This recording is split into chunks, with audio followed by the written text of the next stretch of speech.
channel Study Shipwreck 22 and to today's video mainly I want to discuss about the PPI यानी कि political process in India जिसका exam 8 अगस्त को schedule है for Delhi university students. तो यार PPI के लिए हम क्यों बात कर रहे हैं, मेरा मन तो आपका पीटीसीटी के लिए भी वीडियो बनाने का था बट ट्रस्ट मी मुझे लगा ही नहीं कि ऐसे पॉसिबल होने वाला है and it wasn't possible. However we are here for PPI political process in India. तो इसमें मेनली हमें बात करनी है कि यूनिट्स के अकॉर्डिंग जो है मोस्ट प्रेडिक्टेबल क्वेश्चंस कौन से हैं। फर्स्ट ऑफ ऑल मैंने पीपीआई के लिए सारे वीडियोस बनाए थे, यहाँ पे प्लेलिस्ट का लिंक डाल दूंगी, वहां पे जाके आप देख सकते हो। I hope you all are aware that I am available on Instagram, so you can just give it a follow there and can connect with me and also अगर आपको कोई डाउट है तो आप पूछ सकते हो बिकॉज अभी मुझे पीटीसीटी के दौरान जो है कई सारे डीएम्स आए रिगार्डिंग इट कि आपने हमारी हेल्प नहीं की एंड सो ऑन। अगर आप रात को 12 बजे डीएम करोगे, सॉरी अब तक मैं शायद इंटरनेट बंद कर देती हूँ एंड ऑल, तो मैं नहीं चेक कर पाई and I check that early in the morning at 7, तो जिसका कोई पॉइंट नहीं था। सो पीपीआई मैं इसलिए गिल्ट की वजह से आई हूँ क्योंकि मुझे लगा कि भैया पीटीसीटी में मैंने मदद नहीं की है, मैं अपने एक्सपीरियंस का क्या करूँगी। टोटल यहाँ पे ना यूनिट 6 है, ठीक है, इतना याद रखना है। फर्स्ट जो यूनिट है आपका that is about the politics and political parties, right, and political parties there.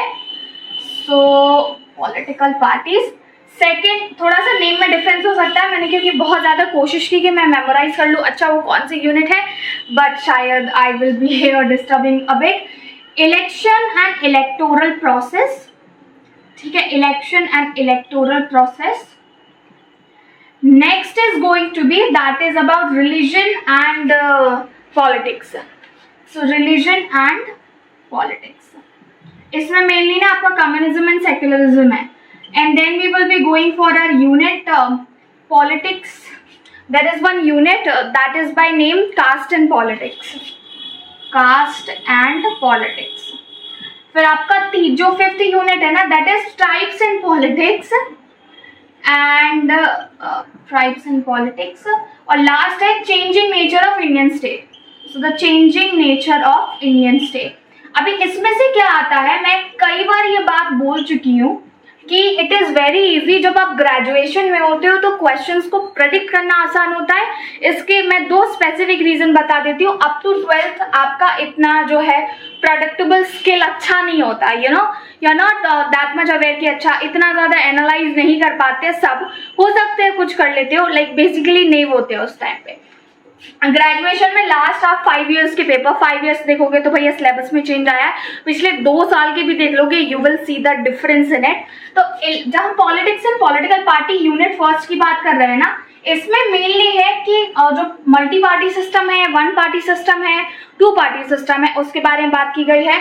So this is something that you need to talk about it also कि पॉलिटिकल पार्टीज के लिए क्या जरूरी होता है, क्या क्राइटेरिया होता है अगर किसी को पॉलिटिकल पार्टी बनानी है एंड सो ऑन। सेकेंड जो इलेक्शन एंड इलेक्टोरल प्रोसेस है, this is mainly about election कैसे कंडक्ट होते हैं, इलेक्शन कमीशन कैसे बना एंड उसके लिए रिफॉर्म्स क्या क्या सजेस्ट किए गए हैं वो। थर्ड रिलीजन एंड पॉलिटिक्स, मतलब सबसे प्यारा यूनिट लगता है, इसमें है ही नहीं कुछ ज्यादा। Communalism and secularism is all about that is given into this unit. तो आपको सेक्युलरिज्म अच्छे से पढ़ना है, कम्युनलिज्म पढ़ना है, मेजॉरिटी कम्युनलिज्म क्या होता है, माइनॉरिटी कम्युनलिज्म क्या होता है वो पढ़ लेना। Communalism in the sense you know on the basis of मतलब one having strong attachment with its own community in the sense कि वो दूसरी कम्युनिटी को भी हार्म पहुंचा सकता है उसमें, ठीक है। And fourth is going to be caste and politics. तो कास्ट का पॉलिटिक्स से क्या कनेक्शन है, कैसे इम्पैक्ट करती है, जैसे कि इलेक्शन एंड इलेक्टोरल प्रोसेस में वोटिंग बिहेवियर्स भी दिया गया है। तो that's all something that you need to pay attention here. फिर ट्राइब्स एंड पॉलिटिक्स में आपको बता देती हूँ, बहुत क्लियर है, 2 चीजें हैं, एक तो 5th एंड 6th शेड्यूल है, तो वो प्लीज यार एक बार देख लेना, छोटा सा डिफरेंशिएशन है। 5th schedule is talks about कि जो शेड्यूल हमारी ट्राइब है उनके लिए क्या राइट्स है, क्या प्रोटेक्शन दिए गए हैं, एक्सेप्ट जो हमारे नॉर्थ ईस्ट में आते हैं स्टेट्स उनको छोड़ दो, बाकी जगह की 5th शेड्यूल बात करता है, जैसे कि हमारा छत्तीसगढ़ में भी शेड्यूल ट्राइब आते हैं, उड़ीसा में भी आते हैं, ठीक है, तो आपको वो फोकस करना है। 6th schedule basically for north eastern states थे, ठीक है। एंड फॉरेस्ट राइट एक्ट है यहाँ पे, फॉरेस्ट राइट एक्ट 2006। सो इसको भी एक बार देख लेना, और अगर क्वेश्चन आएगा तो इन दोनों के लिंकेज में आएगा. And like question could be like what are the things available for our tribal community, or how tribal community get protected by our constitution. What do you think, what's the differentiation between 5th and 6th schedule, forest right act क्या है, in that way. मैं आपको question direct बताती हूँ, but direct question का ही indirect करके देते हैं, कुछ डिफ्रेंसिएशन नहीं है. पीडीसीडी में आपको ये चीज पता चल गई होगी. Changing nature of Indian state से मतलब है कि कैसे जो है हमारा coalition era and all change हुआ. मेजर हमने यहाँ पे चेंजेस क्या ऑब्जर्व किए हैं, and that's what you actually need to focus on to this one.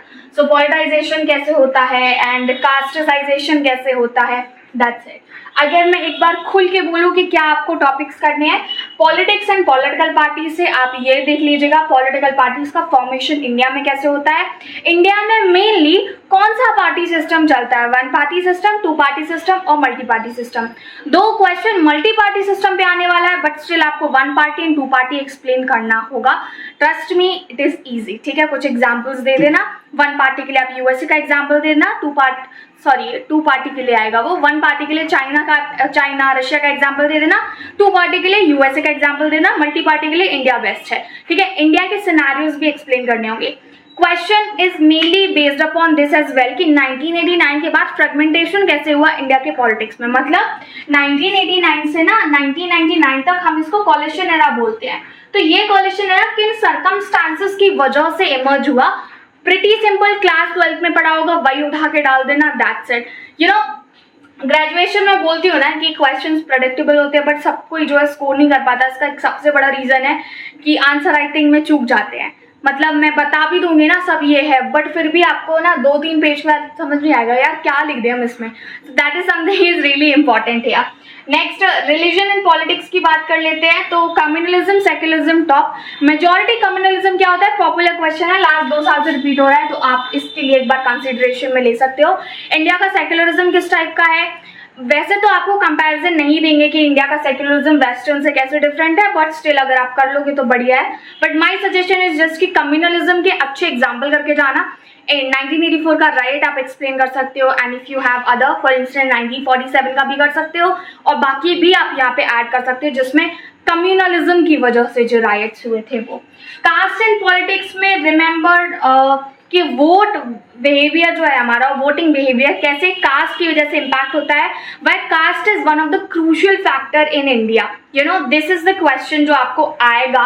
There are higher chances for it, and I am taking 80% आ भी सकता है कि कास्ट क्यों एक क्रूशियल फैक्टर है. तो आपको उसके लिए इंडिया की पूरी हिस्ट्री बतानी होगी. आंसर इन्हीं यूनिट्स में छिपा है, इससे बाहर नहीं देने वाले. ट्राइब्स एंड पॉलिटिक्स की यूनिट डालेगी तो चिंता मत करना, 5th 6th शेड्यूल कर लेना, फॉरेस्ट एक्ट कर लेना, ज्यादा नहीं पूछेंगे. And changing nature of Indian state में मेनली कोलिशन एरा पे फोकस किया जाता है, किस तरीके से नए policies I. Changing nature of Indian state में ना मेनली डेवलपमेंट के बारे में है, क्योंकि और वेलफेयरिज्म, अरे यार वेलफेयरिज्म, ठीक है.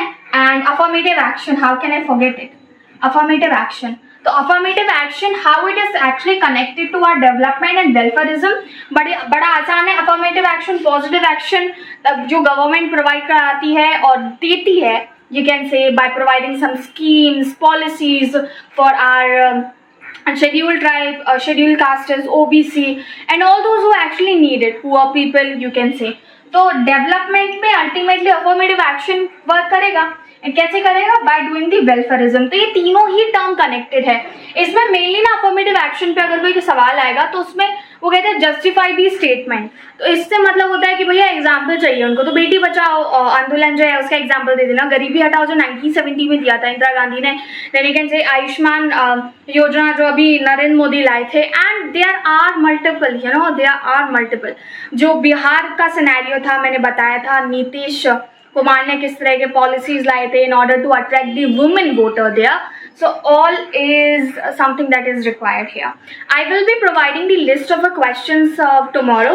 तो फिलहाल के लिए ये वीडियो देख लो, ये टॉपिक्स इंपॉर्टेंट है, एक बार रिकॉल कर लेना, वीडियो पीछे जाके सारे के सारे टॉपिक नोट कर लेना, and that's it, you need to revise. कल मैं एक क्वेश्चन पे वीडियो ला दूंगी so that you all can revise it. That's it for today's video. Hit the like button, share this video, and yes, we are providing third semester classes for political science honors. तो जैसे आपके exam खत्म होते हैं, if you want to attend our online class that we provide for students, however it's a paid one, you can contact us on the given number in description box. That's it for today's video. Thankfully I'm sweating a bit less today because it's not too hot. Maybe it is. So hit the like button, share this video, subscribe to Shiv with Krati too, and मिलेंगे हमारे अगले video में. Bye bye for now.